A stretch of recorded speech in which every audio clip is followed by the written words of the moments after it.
লক্ষ্মীপুরে সরকারি কর্মচারী ক্লাব ও সরকারি কর্মচারী সমন্বয় পরিষদের জন্য নির্ধারিত অফিসের ভিত্তিপ্রস্তর উদ্বোধন করেছেন জেলা প্রশাসক সুরুয়া জাহান।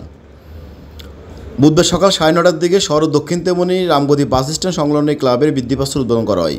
এই সময় জেলা প্রশাসকের সঙ্গে উপস্থিত ছিলেন অতিরিক্ত জেলা প্রশাসক প্রিয়াঙ্কা দত্ত ও মিহির নিগার।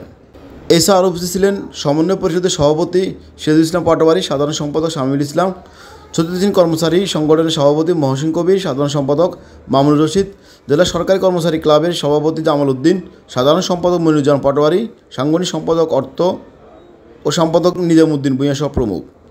জেলা প্রশাসক সুরুয়া জাহান ভিত্তিপ্রস্তর উদ্বোধন শেষে আবেগ অনুভূতি প্রকাশ করে বলেন, কর্মচারী কল্যাণ সমিতি যে ছিল তারা আমার কাছে এই প্রস্তাবটি রেখেছিলেন যে তাদের বসার কোনো জায়গা নাই এবং আমাদের যে প্রাক্তন জেলা প্রশাসক স্যার রয়েছেন, যার কাছ থেকে আমি দায়িত্ব নিয়েছি, স্যারও আমাকে বলেছেন যে আমাদের যে লক্ষ্মীপুর সদরের এসিল্যান্ড অফিস আছে তার সামনে আমাদের এই কর্মচারী ক্লাবটা ছিল, কিন্তু যেহেতু রাস্তা বর্ধিতকরণ হয়েছে এই কারণে ওই ক্লাবটা আমরা ভেঙে দিয়েছি। সেটাও সরকারি জমিতে ছিল এবং প্রথম কাজটি সম্প্রসারণের প্রথম যে ভাঙার কাজটি সেটি আমাদের এই ক্লাবটি ভাঙার মধ্য দিয়েই শুরু হয়েছিল। এটি স্যার একটি দৃষ্টান্ত স্থাপন করতে চেয়েছিলেন যে আমরা সকলে মিলে যেন এই অ্যাকোয়ার যেটা করা হয়েছে রাস্তার জন্য বর্ধিতকরণের জন্য সবাই যেন সহযোগিতা করেন।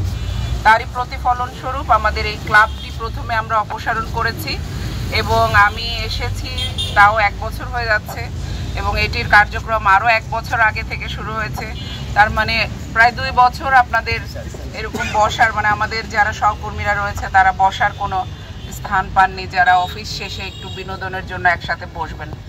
তা আমরা তখন থেকে স্যারেরও পরিকল্পনা ছিল, আমাকেও স্যার বলেছেন যে তোমরা একটা দেখে কোথাও যদি ব্যবস্থা করা যায়, তারই প্রতিফলন স্বরূপ আমরা এই জায়গাটি পেয়েছি। এটাও খাস জমি।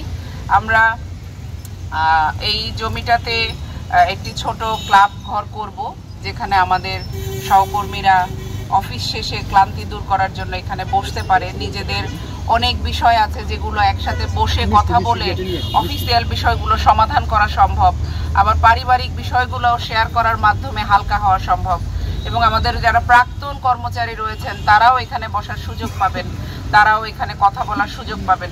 তো এটা আসলে আমাদের একটা বিনোদন কেন্দ্রের মতো এবং এটা আমাদের প্রয়োজন।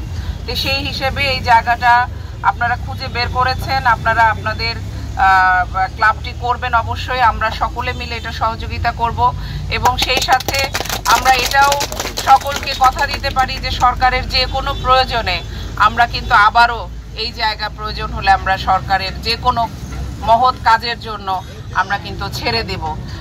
এই উদ্দেশ্যটা কিন্তু আমাদের মধ্যে আছে, এই মনোভাবটা আমাদের সকলের মধ্যে আছে। বিগত সময়ে আমরা যেই দৃষ্টান্ত দিয়েছি, জানি না ভবিষ্যতে যদি সরকারের কোনো প্রজেক্ট থাকে, কোনো প্রকল্প, কোনো বিশেষ কাজের প্রয়োজন হয়, তখন আমরা সরকারি জমি এটাও ছেড়ে দেব। তো ততদিন পর্যন্ত আমরা এটার সুস্থ ব্যবস্থাপনা করব। এমনিতেও আমাদের সরকারি জমি রক্ষণাবেক্ষণ আমাদের একটি দায়িত্ব।